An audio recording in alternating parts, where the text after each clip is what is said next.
नमस्कार विद्यार्थियों, my self doctor Manisha कोल। आज इस वीडियो में हम देखेंगे कि जो विद्यार्थी अभी नवीन पाठ्यक्रम में कॉलेजों में प्रवेश लिया हुआ है वो विद्यार्थी अपना सिलेबस कैसे डाउनलोड कर सकते हैं। यह वीडियो उनके लिए जो मध्य प्रदेश राज्य के अंदर अध्ययनरत हैं और जो राष्ट्रीय नई शिक्षा नीति के अंतर्गत प्रथम वर्ष में या द्वितीय वर्ष में प्रवेश लिया हुआ है। आपको बता देना चाहती हूँ कि मध्य प्रदेश एक ऐसा राज्य है जिन्होंने राष्ट्रीय शिक्षा नीति 2020 का सबसे पहले देश में इसके पालन चालू कर दिया है और उसका इम्प्लीमेंटेशन अपने देश में चालू कर दिया है। तो आप कैसे, अब हम देखेंगे कि आप कहाँ से सिलेबस डाउनलोड कर सकते हैं। सबसे सिलेबस डाउनलोड करने का सबसे अच्छा तरीका है, आप गूगल के सर्च बॉक्स में जाएंगे, वहाँ पे आप टाइप करेंगे MP हायर एजुकेशन सिलेबस। ये आ गया है MP हायर एजुकेशन सिलेबस। आप जैसे ही टाइप करेंगे तो आपके सामने मध्य प्रदेश शासन उच्च शिक्षा विभाग की वेबसाइट का लिंक दिखाई देगा स्क्रीन में, जिसमें लिखा हुआ mp.gov.in।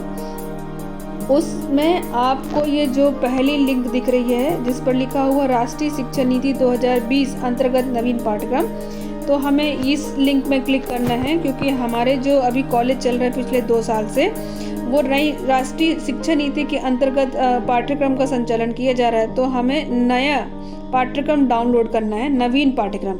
तो आप इसी लिंक में क्लिक करेंगे। तो जैसे ही आप इस लिंक को क्लिक करेंगे तो आपकी स्क्रीन में एक नया इन्फॉर्मेशन आएगा, जिस बिल्कुल ये बेशक उसी वेबसाइट से आप डाउनलोड करेंगे जिसका नाम है उच्च शिक्षा विभाग मध्य प्रदेश शासन। तो आप देख सकते हैं यहाँ पे 2 पीले फोल्डर लिख रहे हैं जिनका हाईलाइट लिखा हुआ राष्ट्रीय शिक्षा नीति 2020 के अंतर्गत नवीन पाठ्यक्रम। इन 2 फोल्डर में प्रथम वर्ष और द्वितीय वर्ष मीन्स फर्स्ट ईयर और सेकेंड ईयर के पाठ्यक्रम हैं। तो यदि आपने प्रथम वर्ष में प्रवेश लिया है तो आप ये पहले वाले फोल्डर में क्लिक करेंगे जिसमें लिखा है स्नातक प्रथम वर्ष के पाठ्यक्रम, और यदि आप फर्स्ट ईयर पास कर चुके हैं और सेकेंड ईयर में आ चुके हैं तो आपको दूसरे फोल्डर में क्लिक करके आपके विषय का सिलेबस डाउनलोड करना है। ये बहुत ही आसान है। तो सबसे ज़्यादा इम्पॉर्टेंट उनके लिए हैं जो अभी पहली बार कॉलेज में एडमिशन लिया हुआ है।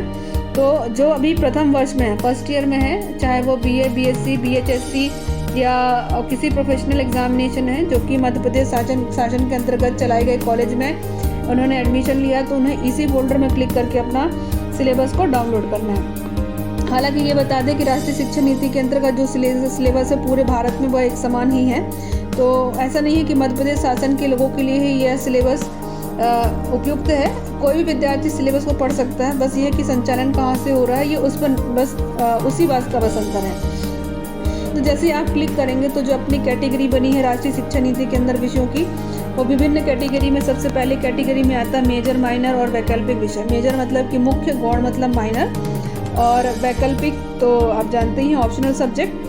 और दूसरी कैटेगरी जो सब्जेक्ट्स की वो है अन्य वैकल्पिक विषय। चौथी कैटेगरी है व्यावसायिक पाठ्यक्रम, तीसरी कैटेगरी व्यावसायिक पाठ्यक्रम और चौथी कैटेगरी है आधार पाठ्यक्रम। तो इस कैटेगरी के अंदर हमको विभिन्न विषयों का सिलेक्शन करना है। जब आपने प्रवेश लिया होगा तो आप सिलेक्शन कर ही चुके होंगे। तो सपोज आपको मेजर और माइनर इलेक्टिव विषय जो आपने सेलेक्ट किया, तो आप पहली वाली लिंक में से जो विषय हैं आप उसको क्लिक करेंगे। जैसे कि आप आर्ट में हैं या साइंस में हैं या कॉमर्स में हैं या आप BBA कोर्स कर रहे हैं या आप कोई प्रोफेशनल मैनेजमेंट कोर्स कर रहे हैं जिनकी लिंक है, तो आप उससे संबंधित स्ट्रीम में क्लिक करेंगे तो उससे संबंधित पेपर आपको मिल जाएगा।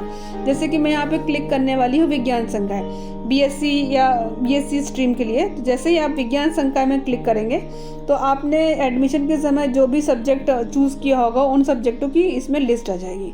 तो इस प्रकार से मुख्य विषय की जो सूची है उसमें जो मध्य प्रदेश शासन में चलाए जाने वाले सब्जेक्ट हैं उनकी संख्या है 30।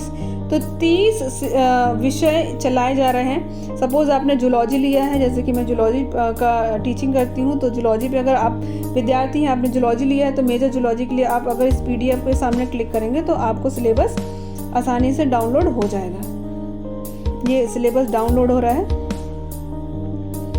तो देख सकते हैं इसमें प्राणी शास्त्र का जो सिलेबस है वो वेटनरी एनाटॉमी दिया हुआ है। ये दूसरे उसमें क्लिक हो गया है प्राणी शास्त्र की जगह।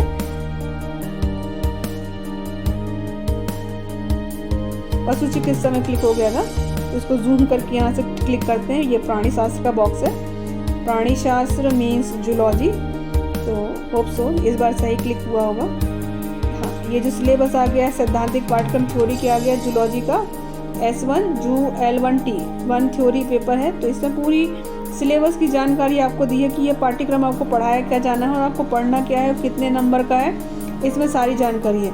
अब आपको पता होना चाहिए कि सिलेबस हमें डाउनलोड करना क्यों ज़रूरी है, क्योंकि आप हायर एजुकेशन में आ गए हैं, आपके जो टीचिंग का पैटर्न है वो बहुत ही वास्ट हो जाता है, व्यापक हो जाता है। और इसमें आपको बुक्स के नाम भी लिखे हैं कि आप किन बुक को स्टडी कर करके आप इस सिलेबस को पढ़ सकते हैं। और ऑनलाइन पाठ्यक्रम में भी अगर आपको पढ़ना चाहते हैं ऑनलाइन, तो इन लिंक में जा कर के भी आप इन सिलेबस को पढ़ सकते हैं। ये बहुत ही अच्छी स्कीम लॉन्च की है मध्य प्रदेश शासन के द्वारा, बहुत ही अच्छा प्रयास है विद्यार्थियों के लिए। तो इस प्रकार से आप देखा कि मेजर माइनर का आप सिलेबस डाउनलोड कर सकते हैं। आप दूसरी वैकल्पिक कैटेगरी में, अब जैसे आपको एनसीसी है, एनसीसी आपने लिया है तो आप एनसीसी में क्लिक करेंगे तो एनसीसी फर्स्ट ईयर का सिलेबस आपको डाउनलोड होकर के मिल जाएगा। तो इस तरीके से आप हर विषय की जो है सिलेबस आप डाउनलोड कर सकते हैं, बहुत ही आसान है। बस आपको ये पता होना है कि ये सिलेबस आप कहाँ से डाउनलोड कर सकते हैं, जिसकी जानकारी इस वीडियो में दी जा रही है। अब हम फिर से वापस चलते हैं। अब हम देखते हैं सेकेंड ईयर के बच्चों के लिए पाठ्यक्रम किस प्रकार से डाउनलोड कर सकते हैं। बिल्कुल वैसे ही जैसा कि फर्स्ट ईयर करना, बस आपको सेकेंड ईयर के फोल्डर पर क्लिक करना है। आप जैसे सेकेंड ईयर का फोल्डर क्लिक करेंगे वैसे ही लिंक खुल जाएगी जैसे फर्स्ट ईयर की है। इसमें भी वही है, इसमें चारों सब्जेक्ट्स की कैटेगरी है, मेजर माइनर ऑप्शनल और सामान्य वैकल्पिक विषय, अन्य वैकल्पिक विषय इसमें पूरा है। और बहुत अच्छे से इस बार आधार पाठ्यक्रम में और भी नए सब्जेक्ट जुड़ गए हैं। पहले 4 थे, हिंदी भाषा, अंग्रेजी, महिला सशक्तिकरण, स्टार्टअप एवं उद्यमिता, और ये सारे पाठ्यक्रम भी जुड़े हुए हैं। और इन सिलेबस के और पाठ्यक्रम की क्या कोडिंग है, कोडिंग भी इसमें दी गई है। 1T मतलब कि पहला थ्योरी पेपर, 2T की मतलब सेकंड थ्योरी पेपर, 1P मतलब पहला प्रैक्टिकल पहले पेपर का, 2P का मतलब सेकंड प्रैक्टिकल। और वैकल्पिक के लिए दिया है 1G 2G, और वैकल्पिक प्रायोगिक पाठ्यक्रम के लिए दिया है 1R 2R। ये कोडिंग है। तो इस प्रकार से अगर आप सिलेबस को डाउनलोड कर लीजिए, ये आपके लिए बहुत ही उपयोगी होगा। आपको ये जानकारी कैसे लगी कमेंट बॉक्स में ज़रूर बताइएगा। यदि आपकी कोई क्वेरी और प्रश्न हो तो आप कमेंट बॉक्स में लिखिएगा, हम आपकी मदद करने की कोशिश करेंगे।